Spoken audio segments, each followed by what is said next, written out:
গত বছরের সাথে যদি তুলনা করা হয় তাহলে এবছরের এসএসসি পরীক্ষার ফল বিপর্যয় হয়েছে বলা যেতে পারে।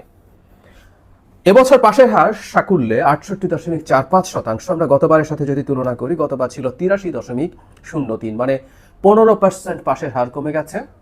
শেখ হাসিনার সময় ইনফ্যাক্ট এটা ৮৩ তুলনামূলক কম, ৯০% বা তার বেশি পরীক্ষার্থী পাশ করার ইতিহাস আছে।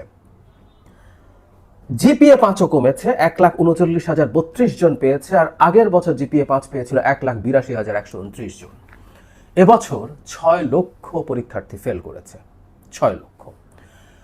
এসএসসি পরীক্ষাকে কেন্দ্র করে, এসএসসি শুধু না, যে কোনো পাবলিক পরীক্ষাকে কেন্দ্র করে আমাদের সামনে একটা খুব টাফ টাইম আছে। আমাদের একটা আনপ্লেজেন্ট সময়ের মধ্য দিয়ে যেতে হবে, কারণ আমাদের শিক্ষা ব্যবস্থায় কতগুলো কঠোর সিদ্ধান্ত নেওয়া অনিবার্য হয়ে পড়েছে। বর্তমান শিক্ষা উপদেষ্টাকে, প্রফেসর সি.আর. আবরারকে আমি ধন্যবাদ জানাই। তিনি একটা কঠোর সিদ্ধান্ত নিয়েছেন এবং আমি আশা করি ভবিষ্যতের রাজনৈতিক সরকার ওই কঠোর সিদ্ধান্তগুলো নিতে থাকবে। শেখ হাসিনার সময়ে বাংলাদেশে জিপিএ 5 এর বন্যা বয়ে গিয়েছিল, পাশের বন্যা বয়ে গিয়েছিল।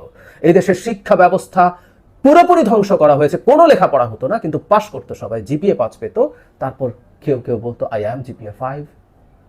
নট অনলি দ্যাট, আমাদের হাতে এরকম প্রচুর ডেটা আছে যে ঢাকা ইউনিভার্সিটি বা অন্যান্য পাবলিক ইউনিভার্সিটির যে ভর্তি পরীক্ষা, সেখানে 2টো জিপিএ 5, গোল্ডেন জিপিএ 5 পাওয়া স্টুডেন্ট পাস মার্ক পায় না, চান্স পাওয়ার মতো মার্ক তো দূরেই থাকুক।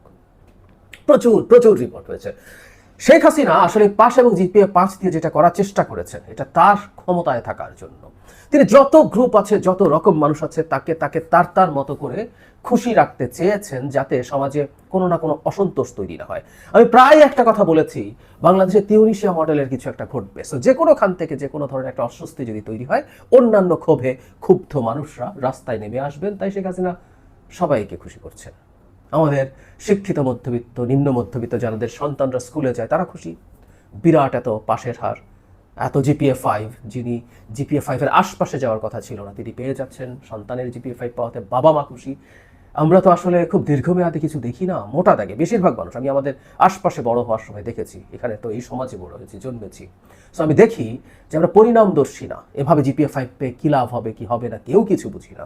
এই পড়াশোনার কি অর্থ কেউ কিছু জানি না। কেউ কোনো প্রতিবাদ করি নাই যে এগুলো চলতে পারে না, আমার সন্তানের জীবন নষ্ট হচ্ছে, এই কথাগুলো বলতে আসলে আমরা সেভাবে দেখি নাই। ৬৮.৪৫% কি পাশ করার কথা ছিল? আরো টাফ যদি প্রশ্ন করি, যে পরিমাণ লেখাপড়া, এই শেখ হাসিনার সময়কার শিক্ষা ব্যবস্থায় লেখাপড়া করা স্টুডেন্টদের এই পাশও কি সম্ভব? আমি বিশ্বাস করি না। আমি মনে করি এবারও বেশ খানিকটা লিবারেল ভাবে রেজাল্ট দেওয়া হয়েছে, খাতা দেখা হয়েছে। সব পাপ, মানে অকল্পনীয় সব পাপের ফলাফল, মানে কি কি হতো শুনলে অবিশ্বাস্য লাগে। প্রশ্ন ফাঁসের কথা তো আমরা জানি, কখনো কখনো সেটা হয়নি। বেসুমার দেখা দেখি করতে দেওয়া হয়েছে, নকল করলেও টিচাররা ওভারলুক করেছে। টিচাররা ক্লাসে বলে দিয়েছেন। শুধু সেটা না, সরাসরি ইনস্ট্রাকশন দেওয়া হতো, নাম্বার কাটা যাবে না, নাম্বার দিয়ে ভরিয়ে ফেলতে হবে। গতকালই অন রেকর্ড একটা পাবলিক ইউনিভার্সিটির একজন ভিসি, আমাদের খুবই পছন্দের একজন মানুষ, টক শোতে ছিলেন, তিনি অন রেকর্ড বলেছেন তার স্ত্রী একটা স্কুলের হেডমাস্টার, তাদেরকে স্পষ্টভাবে বলা হতো নাম্বার দেওয়ার জায়গা না থাকলেও নাম্বার দিতে হবে। এরকম ঘরে ঘরে স্টোরি আছে।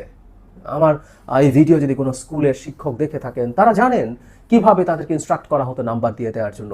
সো এই করে করে এটাকে ওই জায়গায় নিয়ে যাওয়া হয়েছে।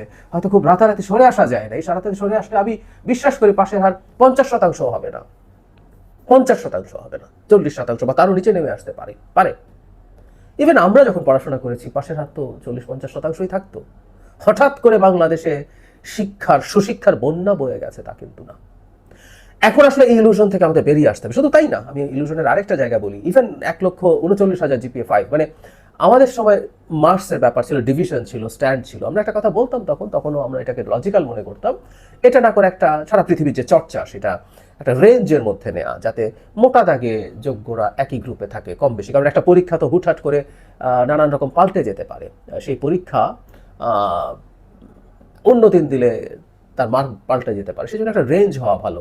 কিন্তু ১,৩৯,০০০, ৪০,০০০ স্টুডেন্ট এই দেশে একই মানের প্রশ্নই আসে না। সর্বোচ্চ যে গ্রেড হবে সেটা আমার বিবেচনায় সর্বোচ্চ ৫-৭ হাজারের বেশি, ৫ হাজারের বেশি বাংলাদেশে একই স্ট্যান্ডার্ডের স্টুডেন্ট, টপ স্ট্যান্ডার্ডের একই রকম স্টুডেন্ট নেই। সেটা কোথায় ১,৩৯,০০০? সো এগুলো যাবতীয় সব চর্চা বন্ধ করতে হবে, একদম সোজা সাপটা কথা, এগুলো বন্ধ করতে হবে। সামনে খুব টাফ একটা সময়, এবং আমি মনে করি সেই গ্রাউন্ডটা তৈরি করতে হবে হতে হবে সমাজ থেকে। কারণ এখন কি দাঁড়ালো, আমি এবারকার কথা বলি, এবারকার পরীক্ষাতেই তো একটা সিগনিফিক্যান্ট চেঞ্জ হলো যে 15% কম পাস করেছে। তো গতবারের তুলনায় আমরা তো তুলনা করি, আমাদের বাবা মারা ঠিক অতটা সচেতন নন অনেকে, তারা তুলনা করেন ওর সন্তান পাস করলো গত বছর, তুই এবার করতে পারলি না। এবার যে ভিন্নতা আছে সেটা জানেন না, তার সন্তান জিপিএ 5 পেল, তুই পেলি না, এই কম্প্যারিজন গুলো চলতে থাকবে। এবং সামনে যদি সরকার সত্যিকার অর্থে শিক্ষার ক্ষেত্রে এই টাফ সিদ্ধান্তটা নেয়, যেটা বেশ খানিকটা সার্জারির মতো, সমাজে কিন্তু ডিসকন্টেন্ট তৈরি হতে পারে, আমাদের বাবা মারা খেপে যেতে পারেন। কারণ আমি প্রায় বলছি, অনেকেই পরিণামদর্শী নন, স্টুডেন্ট জিপিএ 5 পেয়েছে এতেই খুশি, এটার আলটিমেট প্রভাব কি, এটা যে তার জন্য প্রকারান্তরে ক্ষতিকর হচ্ছে সেটা তারা বিবেচনা করেন না। ফলে যে কাজটা করা দরকার, সমাজে প্রচুর আলাপ আলোচনা চলা দরকার, শোরগোল হওয়া দরকার, শিক্ষাবিদরা এইগুলো নিয়ে কথা বলা দরকার, সচেতন মানুষরা কথা বলা দরকার। আমরা যারা বুঝতে পারি শেখ হাসিনার ওই জায়গা থেকে আমাদের ফাইট ব্যাক করতে হবে, শেখ হাসিনার এই ধ্বংসপ্রাপ্ত দেশ থেকে আমাদের রিকনস্ট্রাক্ট করার সময় আমাদের অনেক ক্ষেত্রেই অনেক পেইনফুল কাজ করতে হবে, অনেক পেইনের মতো মধ্য দিয়ে যেতে হবে, খানিকটা সার্জারির মতো, যেটা পেইনফুল কিন্তু আমাদেরকে কিওর করবে। এই প্রস্তুতিটা সমাজে তৈরি করতে হবে। না হয় একটা গণতান্ত্রিকভাবে নির্বাচিত সরকার, সেটা যারাই আসুক না কারণ, তাদের জন্য এই জায়গায় হাত দেওয়া কঠিন হবে, কারণ তারা ভোটের রাজনীতি করেন, তাদের ভোট পেতে হয়। সুতরাং এই শোরগোল পলিটিক্যাল পার্টিগুলো তো করতেই হবে, সমাজের অন্যান্য মানুষকেও করতে হবে, যে ভবিষ্যতে আমাদের আরও কঠিন সিদ্ধান্তের দিকে যেতে হবে। আর এর চাইতে জরুরি কথা এখন যেটা যোগ করে রাখা ভালো, পাশের হার বাড়ুক, কিন্তু সেটা স্টুডেন্টরা পড়াশোনা শিখে বুঝে তারপর বাড়ুক। তার আগ পর্যন্ত পাশের হার ঘাট ধরে বাড়িয়ে আমরা আমাদের দীর্ঘমেয়াদে আমাদের সন্তানদের ক্ষতিই করছি, এই পারসেপশন সমাজে থাকতে হবে।